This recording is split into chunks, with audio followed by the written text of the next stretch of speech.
Good morning students.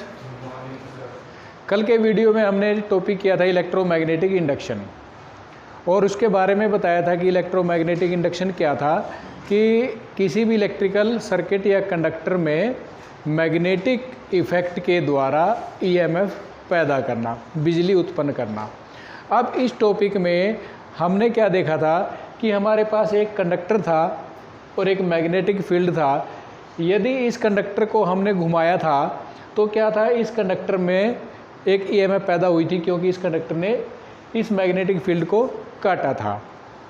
अब अगर ये बात करें इलेक्ट्रोमैग्नेटिक इंडक्शन में एक पूरा सिद्धांत के लिए किन किन तीन चीज़ों को होना ज़रूरी है, तो यहाँ पर एक तो क्या है हमारे पास, पहली रिक्वायरमेंट क्या है हमारी, मैग्नेटिक फील्ड या मैग्नेटिक फ्लक्स होना ज़रूरी है हमारे पास।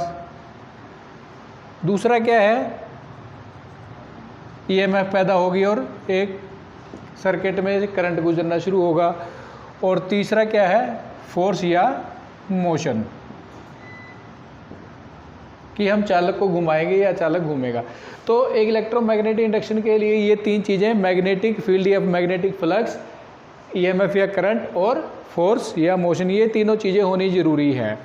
अब इलेक्ट्रोमैग्नेटिक इंडक्शन की ये जो तीनों चीज़ें हैं, अगर हम इनकी एप्लीकेशन की बात करें कि इलेक्ट्रोमैग्नेटिक इंडक्शन कहाँ इस्तेमाल होता है, तो हमारे पास दो प्रकार की इलेक्ट्रिकल मशीन्स हैं। एक तो हमारा जनरेटर हुआ करता है, एक हमारी मोटर हुआ करती है।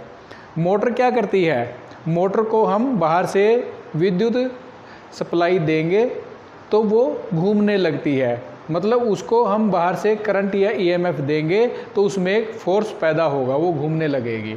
जनरेटर में क्या है, इसका बिल्कुल अपोजिट है। जनरेटर में क्या है, हम बाहर से उसको फोर्स या मोशन देंगे, उसको घुमाएंगे, तब वो हमें ईएमएफ या करंट देगा। अब बात ये है कि जो इलेक्ट्रोमैग्नेटिक इंडक्शन का जो प्रिंसिपल है मोटर और जनरेटर में लगता है और ये तीनों चीज़ें उसमें हैं, तो अब ये बात है कि एक में फोर्स पैदा होगा और दूसरे में ईएमएफ पैदा होगी। तो किस में ईएमएफ की दिशा कैसे जानेंगे और किस में इस फोर्स की जो पैदा हुआ उसकी दिशा कैसे जानेंगे, तो उसके लिए फ्लेमिंग्स के दो नियम हमारे पास हैं, फ्लेमिंग्स लेफ्ट हैंड रूल और फ्लेमिंग्स राइट हैंड रूल। दो नियम है हमारे पास, एक मोटर के केस में है और एक जनरेटर के केस में इस्तेमाल करेंगे हम, तो वही आज हम डिस्कस करेंगे। सबसे पहले फ्लेमिंग के जो दो नियम हैं उनका नाम क्या है, फ्लेमिंग्स लेफ्ट हैंड रूल जो मोटर के लिए इस्तेमाल करेंगे हम, और दूसरा है फ्लेमिंग्स राइट हैंड रूल जिसका उपयोग हम जनरेटर के लिए करेंगे। मोटर में क्या है, मोटर में हम बाहर से इलेक्ट्रिकल एनर्जी उसको देंगे तो वो हमें मैकेनिकल एनर्जी देती है, मतलब हम उसको करंट या ईएमएफ देंगे तो उसमें एक फोर्स या मोशन पैदा होगा और वो घूमने लगेगी। तो यहाँ पर हमें क्या ज्ञात करना है कि उस फोर्स की दिशा क्या है। और जनरेटर में हम बाहर से फोर्स या मोशन लगाते हैं तो उसमें ईएमएफ या करंट पैदा होता है, तो उसमें हम जानने की कोशिश करेंगे जो ईएमएफ या करंट पैदा हुआ उसकी दिशा क्या है। तो इसमें मोटर के केस में फोर्स की दिशा जानने के लिए और जनरेटर के केस में पैदा होने वाले करंट या ईएमएफ की दिशा जानने के लिए हम फ्लेमिंग्स लेफ्ट हैंड रूल और फ्लेमिंग्स राइट हैंड रूल का इस्तेमाल करेंगे। तो सबसे पहले फ्लेमिंग्स का जो लेफ्ट हैंड रूल है वो क्या है और कैसे ये फोर्स की दिशा बताएगा उसको हम डिस्कस करेंगे। तो सबसे पहले फ्लेमिंग्स लेफ्ट हैंड रूल क्या है, आपका जो लेफ्ट हैंड है उसका ये एक थंब, ये फर्स्ट फिंगर जिसको इंडेक्स फिंगर कहा जाता है और ये सेकंड फिंगर जिसको मिडल फिंगर के नाम दिया है हमने, थंब, इंडेक्स फिंगर और मिडल फिंगर अपने लेफ्ट हैंड, क्योंकि लेफ्ट हैंड रूल हम इस्तेमाल करेंगे, तो अपना लेफ्ट हैंड का जो थंब अंगूठा है, फर्स्ट फिंगर इंडेक्स फिंगर है और जो दूसरी उंगली है जिसका नाम है मिडल फिंगर, इन तीनों को आपस में इस प्रकार खींचो, स्ट्रेच करो कि ये आपस में एक दूसरे से 90 डिग्री का कोण बनाती हो। जैसे थंब और जो इंडेक्स फिंगर है इनके बीच में 90 डिग्री का एंगल है, ये इंडेक्स फिंगर और मिडल फिंगर के बीच में भी 90 डिग्री का एंगल रहे। अगर हम अपने लेफ्ट हैंड के थंब, फर्स्ट फिंगर और सेकंड फिंगर को 90 डिग्री पर स्ट्रेच करें और हम इस इलेक्ट्रोमैग्नेटिक इंडक्शन के नियम के अनुसार जो मोटर एक्शन है इसके साथ कंपेयर करें तो हमें क्या पता चलेगा, ये जो हमारी इंडेक्स फिंगर है ये हमारी मैग्नेटिक फ्लक्स या मैग्नेटिक फील्ड की दिशा को बताएगी। और क्योंकि मोटर है हमने इसको सप्लाई दी हुई है, जो हमारी ये मिडल फिंगर है ये हमने मोटर को क्या किया है, ईएमएफ या करंट दिया है, तो ये करंट की दिशा बताएगी। अगर फ्लक्स की दिशा ये है और करंट की दिशा ये है तो जो मोटर में मोशन या फोर्स पैदा होगा उसको हम अंगूठे के द्वारा दर्शाते हैं। तो यही लेफ्ट हैंड रूल है कि आपने लेफ्ट हैंड के थंब, फर्स्ट फिंगर और सेकंड फिंगर को एक दूसरे से 90 डिग्री पर ऐसे स्ट्रेच करो, और यदि जो इंडेक्स फिंगर है वो मैग्नेटिक फील्ड दिखाए और ये मिडल फिंगर ईएमएफ या करंट की दिशा दिखाए, तो जो हमारा अंगूठा होता है वो हमेशा पैदा होने वाले फोर्स या मोशन की दिशा दिखाएगा। तो ये है फ्लेमिंग्स का लेफ्ट हैंड रूल। और फ्लेमिंग के लेफ्ट हैंड रूल का इस्तेमाल हम मोटर के घूमने की दिशा ज्ञात करने के लिए करेंगे। इसीलिए ये मोटर के लिए इस्तेमाल करेंगे कि जैसे ही हम बाहर से ईएमएफ या करंट उसको देंगे तो मोटर हमारी किस दिशा में घूमेगी, क्लॉकवाइज या एंटी क्लॉकवाइज दिशा में।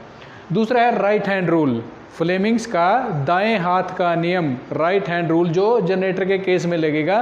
तो अगर इसको मैं ऐसे कंपेयर करूं, अब उसी तरीके से अपना राइट हैंड जो दायां हाथ है उसके वही थंब, अंगूठा, इंडेक्स फिंगर और मिडल फिंगर तीनों को उसी प्रकार स्ट्रेच ऐसे करना है कि वो आपस में एक दूसरे से 90 डिग्री का एंगल बनाती हो।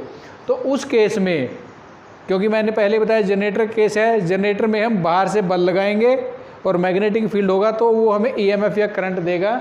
तो अगर मैं ये कहूँ कि राइट हैंड को मैं इस प्रकार से स्ट्रेच करूं कि अंगूठा, फर्स्ट फिंगर और मिडल फिंगर एक दूसरे से 90 डिग्री का कोण बनाती हो, तो अंगूठा क्या होगा, यदि अंगूठा फोर्स या मोशन की डायरेक्शन बताए, ये जो इंडेक्स फिंगर है वो मैग्नेटिक फील्ड की दिशा बताए, तो ये जो मिडल फिंगर है ये हमेशा पैदा होने वाली ईएमएफ या करंट की दिशा ही बताएगी।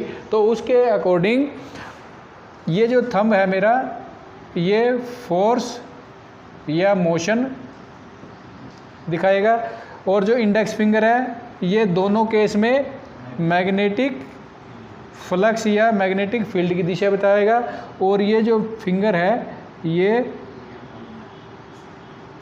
ईएमएफ या करंट की दिशा बताएगी।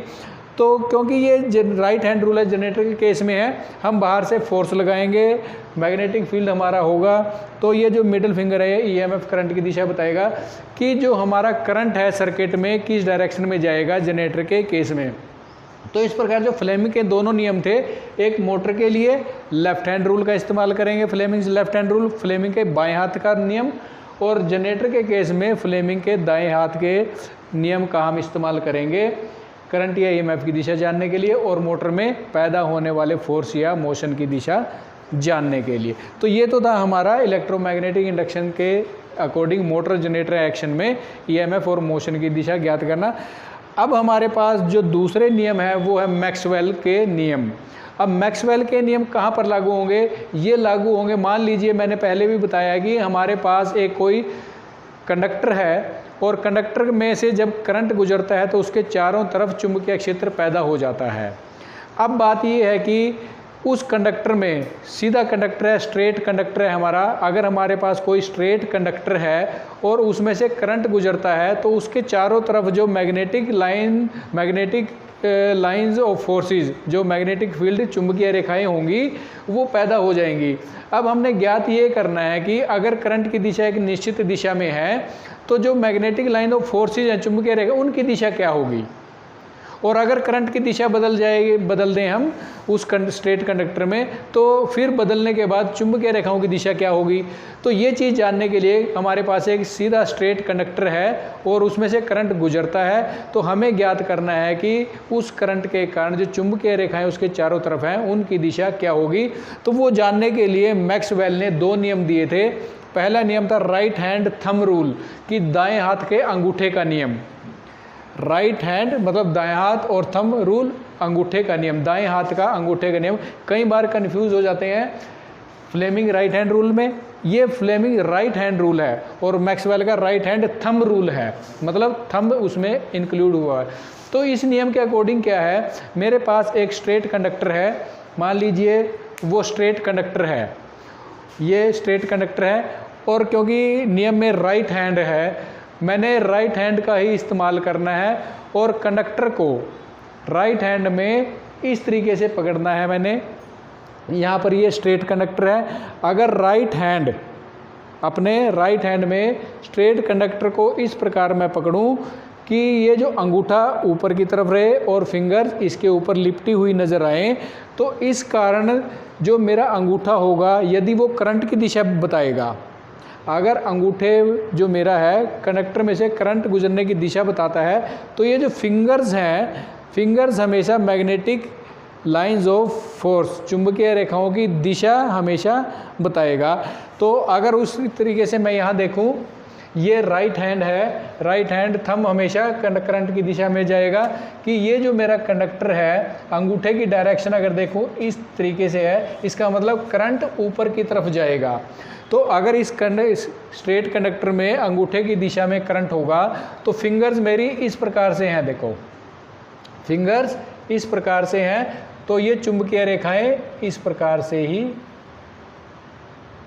ये मैग्नेटिक लाइंस ऑफ फोर्स की दिशा बताएंगी, ऐसे एंटी क्लॉकवाइज घूमती हुई।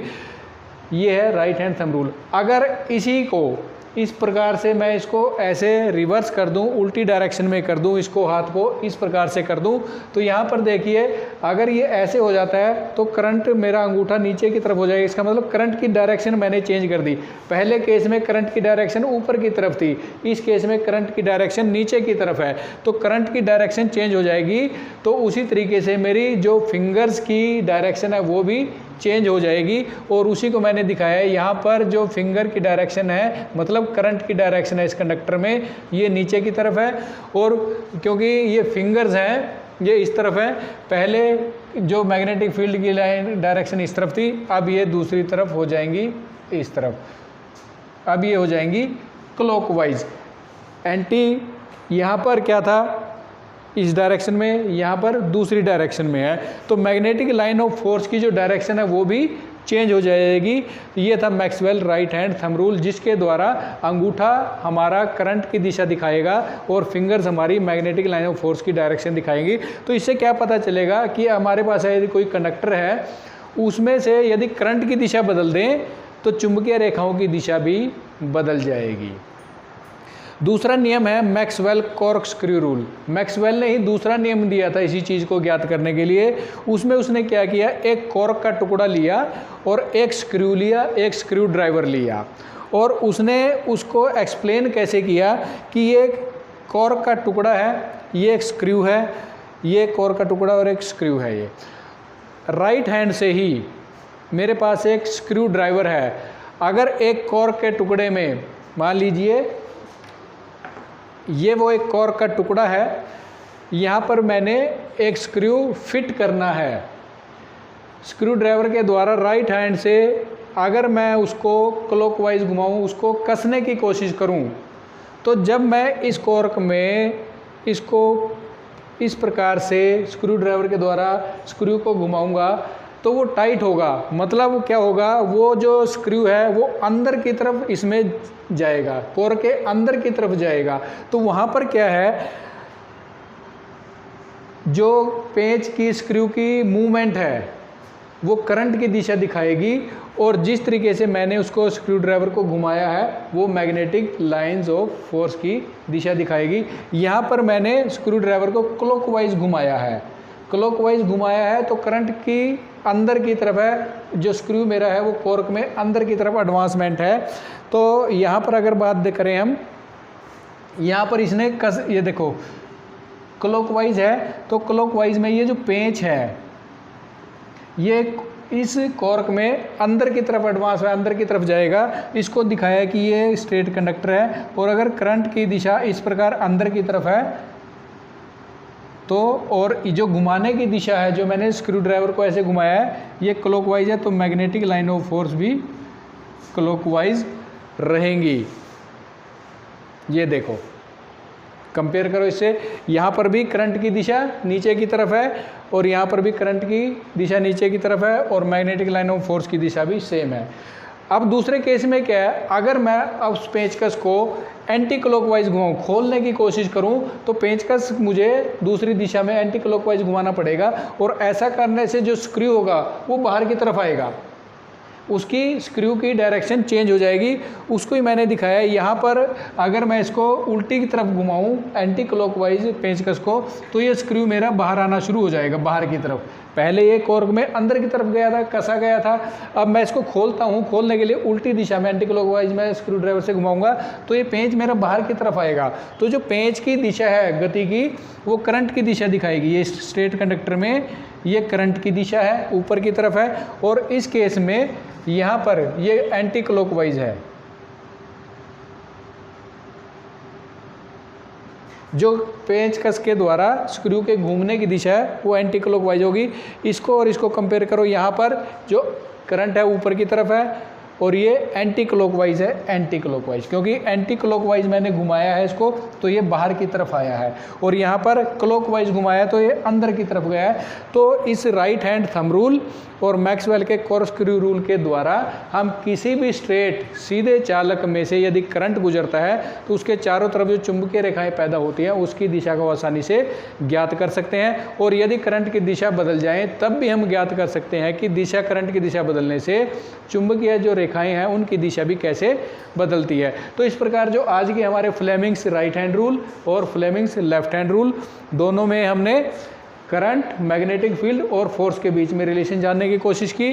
और Maxwell right hand thumb rule और मैक्सवेल कॉर्कस्क्रू रूल में हमने किसी भी स्ट्रेट कंडक्टर में करंट की दिशा और उसके चारों तरफ होने वाली चुंबकीय रेखाओं की दिशा ज्ञात की है।